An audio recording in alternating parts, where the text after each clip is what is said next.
ఆదిశక్తి, ప్రపంచం పుట్టకముందే ఉన్న శక్తి, ధర్మాన్ని నిలబెట్టేది, అధర్మాన్ని నశింపజేసేది ఆమెనే.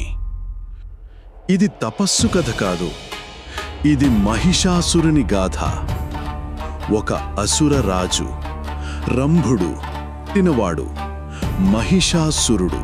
తని రక్తంలో రెండు స్వభావాలు కలిశాయి. అసురుని కపటమైన తెలివి, దారుణమైన బలము. ఇతర అసురుల్లా యుద్ధానికి తొందరపడలేదు. అతని చూపు లోతైనది.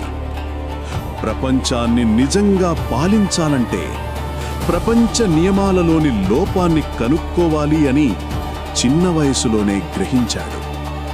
శాస్త్రాలను అధ్యయనం చేశాడు. వరప్రసాదాల రహస్యాలను అవగతం చేసుకున్నాడు. దేవతలను ఓడించాలంటే కేవలం బలం సరిపోదు, కనీసం సృష్టి నియమాలు కూడా తిరస్కరించలేని వరం కావాలి అని బలంగా నమ్మాడు. అందుకే అతడు తపస్సు ఎంచుకున్నాడు. వర్షాలు కురిసినా, ఋతువులు మారినా, పర్వతాలు కదిలినా 1000 సంవత్సరాలు కదలకుండా కూర్చున్నాడు. కాని మహిషాసురుడు కేవలం వరం కోసం తపస్సు చేయలేదు. ఆ తపస్సు వెనుక ఒకే లక్ష్యం దాగి ఉంది: దేవతలను ఓడించి 3 లోకాలపై ఆధిపత్యం సాధించాలి. అతడు గ్రహించాడు, దేవతలే అయినా నియమాలకు బంధించబడ్డారు. బ్రహ్ముడు తపస్సును నిరాకరించలేడు. విష్ణువు అవతారమైతే కూడా ధర్మానికి విరుద్ధంగా ప్రవర్తించలేడు. శివుడు తన శక్తితో వరప్రభావాన్ని తుంచలేడు. ఈ లోపమే నాకు విజయానికి ఆయుధమవుతుంది అని బలంగా నమ్మాడు. ఇంద్రుని సింహాసనం తనదే కావాలని కోరిక పెరిగింది. అందుకే అతని తపస్సు మరింత దారుణంగా, మరింత తీవ్రమైనదిగా మారింది. ఆ శక్తి విశ్వాన్ని కదిలించింది. స్వర్గలోకంలో కలత కలిగింది. దేవతల హృదయాల్లో భయం మొదలైంది. ఇంద్రుడు భయంతో, ఈ శక్తి సహజం కాదు, సృష్టి సమతుల్యం కూలిపోతోంది. తపస్సు సత్యమైతే బ్రహ్ముడు నిరాకరించలేడు. బ్రహ్ముడు మనిషి రూపంలో ప్రత్యక్షమయ్యాడు. మహిషాసురా, నీ తపస్సు విశ్వాన్ని కదిలించింది. నీ భక్తిని నిర్లక్ష్యం చెయ్యలేను. నీ కోరికను చెప్పు, నియమాల్లో ఉంటే ప్రసాదిస్తాను. ఒకే ఒక్క వరం కావాలి. సృష్టికర్త, ఏ మగవాడు నన్ను చంపకూడదు, ఏ దేవుడు నన్ను జయించకూడదు, ఏ అసురుడు నన్ను అధిగమించకూడదు. బ్రహ్ముని హృదయంలో సందేహం మెదిలింది.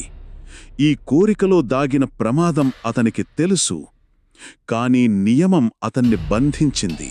మహిషాసురుడు వరప్రభావంతో శాశ్వత రక్షణ పొందాడు. అహంకారం ఇప్పుడు అతని నిజమైన ఆయుధమయ్యింది. మరియు అదే అతని వినాశనానికి మార్గం కానుంది.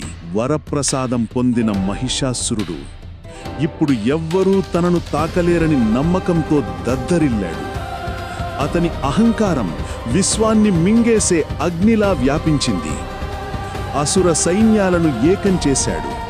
దేవలోక ద్వారాల వైపు అంధకారపు మేఘంలా దూసుకెళ్లాడు. రా మహిషాసురా, స్వర్గాధిపతిని ఎదుర్కో. ఇంద్రుడు, దేవలోకాల రాజు, ఒక్క దెబ్బలోనే కూలిపోయాడు. వజ్రాయుధం చెల్లా చెదురైపోయింది. వరుణదేవుని జలాలు ఆవిరైపోయాయి. అగ్నిదేవుని జ్వాలలు ఆరిపోయాయి. దేవతల గర్వం కూలిపోయింది. స్వర్గం రక్తమయింది. 3 లోకాలు ఇప్పుడు ఒక అసురుని పాదాల కింద వణికాయి. ఇప్పుడు ఒక్కటే ఆశ్రయం మిగిలింది: త్రిమూర్తుల సమావేశం. నేను ఏ అవతారం ఎత్తినా దేవుడే, పురుషుడే. అతని వరం నన్ను అడ్డుకుంటుంది. నా తాండవం సృష్టినే భస్మం చేస్తుంది. కాని బ్రహ్ముని వరప్రభావాన్ని మాత్రం తాకలేను. ఈ వరం నేనే ఇచ్చాను. ఇప్పుడు అదే వరం నన్నే బంధించింది. త్రిమూర్తులు కూడా బంధించబడ్డారు. విశ్వాన్ని కాపాడే శక్తులే ఇప్పుడు దిక్కుతోచని స్థితిలో పడ్డాయి. మహిషాసురుని అహంకారం విశ్వ సత్యాన్ని మింగేస్తుందనిపించింది. ఒకటి మరిచిపోయాం. సృష్టి కన్నా ప్రాచీనమైనది, మన శక్తుల కన్నా ఉన్నతమైనది. అది ఆదిశక్తి. అవును, మనం అన్నీ అయినా సంపూర్ణం కాలేదు. ఆమె లేకపోతే విశ్వం అసంపూర్ణమే. ఆమె శక్తి తల్లి, సృష్టి మూలాధారం.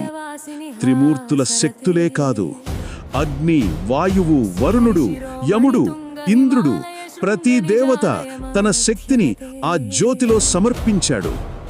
ఆ శక్తులన్నీ ఒకే రూపంలో కలిశాయి. ఆ రూపమే ఆదిశక్తి. ఆ కాంతి నుంచే వెలిసింది ఆమె. దేవతలందరికన్నా ప్రాచీనమైనది, అసురుల కన్నా భయంకరమైనది, విశ్వానికి తల్లి అయిన శక్తి దుర్గా. మహిషాసురుడు విస్మరించిన శక్తి ఇప్పుడు అతని ముందే అవతరించింది.